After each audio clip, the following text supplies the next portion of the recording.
Thanks for joining me on episode 480 of the Inspired Stewardship Podcast.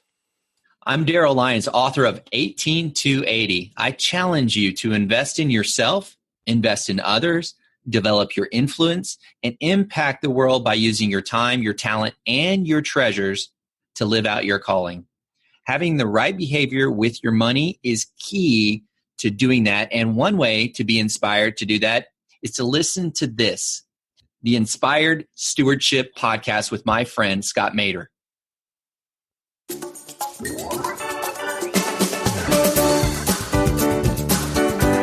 Becomes the thing that is all important to us, and gathering stuff and showing stuff off to other people becomes the sign of that. Then your treasures are ruling you, and you are trapped in the situation where money becomes the object at which all of your attention goes to.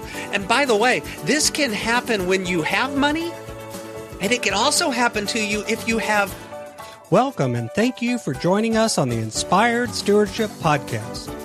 If you truly desire to become the person who God wants you to be, then you must learn to use your time, your talent, and your treasures for your true calling. In the Inspired Stewardship Podcast, you will learn to invest in yourself, invest in others, and develop your influence so that you can impact the world. In today's episode about investing in yourself through stewarding your treasures, I talk with you about why just gathering stuff doesn't mean you've won, the difference between letting your treasures rule you and letting them lead you, and the reason we need to focus on the management of money, not just the accumulation. As we talk about stewarding your treasures, wouldn't it be great if you could support this podcast and do it without costing yourself an extra dime? Turns out you can. All you have to do is use inspiredstewardship.com/Amazon when you're ready to make a purchase via Amazon, and a small commission will come back to support the show. If you enjoy the show when you're ready to buy from Amazon, just use inspiredstewardship.com/Amazon. I'm sure you've heard the old joke about he who dies with the most stuff is still dead. You know, you hear people talk about someone dying with the most stuff and how they're somehow the winner, but the truth is the stuff, even if it's left behind for others, is not the only factor. It's not even the most important factor about what happens going down through the ages after you're left. You know, gathering more stuff, oftentimes we put that forward as a sign that someone's successful, but the truth is, stuff is not success. Yes, stuff sometimes brings us momentary pleasure. Buying a new house, buying a new car, buying a new iPhone, whatever it is, sometimes brings us a moment of momentary pleasure where it's like, cool. But we have this remarkable ability in our brains to get used to almost anything, good or bad, to begin to normalize something very quickly. We return to a baseline of happiness. One of the podcasts I listen to right now is called The Happiness Lab, and it's actually a researcher has a class at Harvard on how to be happy.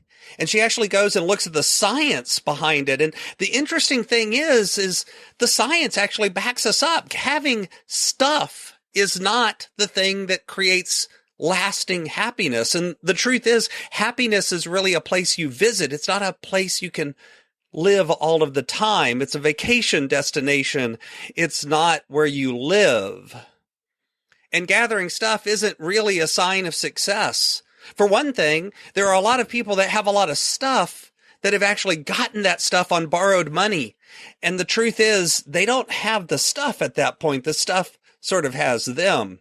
And there are a lot of people that, as they accumulate more things, become more and more trapped into the culture of accumulating more things. You know, if you're a millionaire and you're visiting with billionaires, you feel poor, even though to most people you would be rich.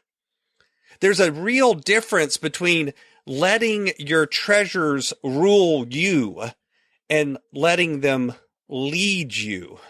What I mean by that is, if we're a slave to our money, if our money becomes the means to the end and the end itself, if it becomes the thing that is all important to us, and gathering stuff and showing stuff off to other people becomes the sign of that, then your treasures are ruling you, and you are trapped in the situation where money becomes the object at which all of your attention goes to. And by the way, this can happen when you have money, and it can also happen to you if you have no money. That same sort of focus and attention can be created where every moment, every waking moment is focused on money, money, money, money, money. That's letting your treasures rule you.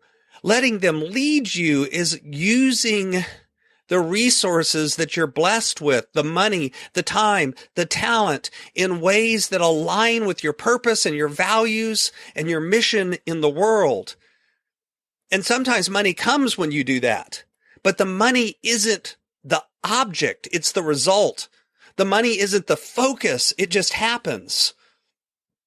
It becomes an important measure of what's going on, but it isn't the most important measure, and it's definitely not the only measure. More important is your priorities and your values being central and setting those up, and then bringing the money into alignment with those, as opposed to letting the money create what your priorities and values are. The money becomes the result, not the cause.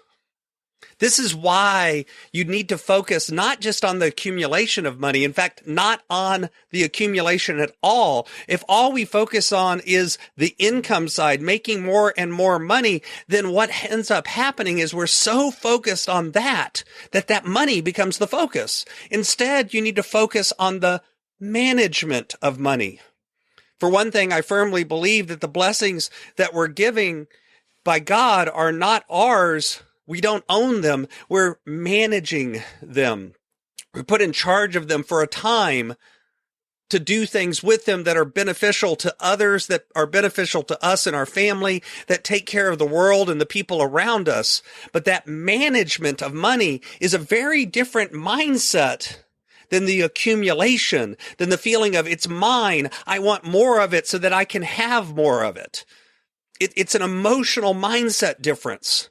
It's not about how much you have either. Again, just to reiterate, this isn't a condemnation for people who have a lot of money, nor is it a condemnation for people that don't have a lot of money. I've seen this sort of hoarding mentality in both cases. I've seen people who make almost nothing, who have a mindset of accumulation and hoarding. And I've seen people who make large amounts of money who have that mindset. And I've also seen people who don't have a lot of money not have the mindset of accumulation, but rather of management.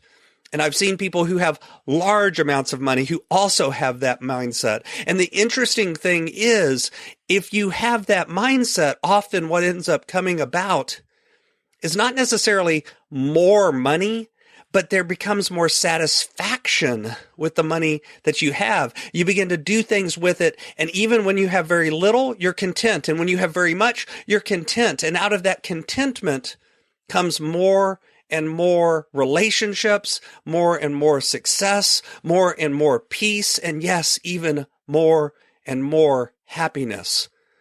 Because this is really how, when you die, you don't die with the most stuff, but you die with a legacy that lives on beyond you. Thanks for listening.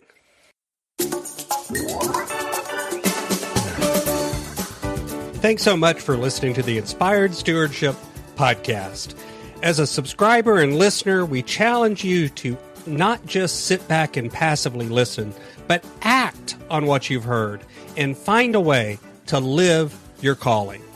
If you like this episode on the stewardship of treasures, you can sign up for our treasures tips by going to inspiredstewardship.com/treasures or text in the U.S. 44222 treasures tips. And we'll send you 5 weeks of our best tips on stewarding your treasures. Until next time, invest your time, your talent, and your treasures, develop your influence, and impact the world.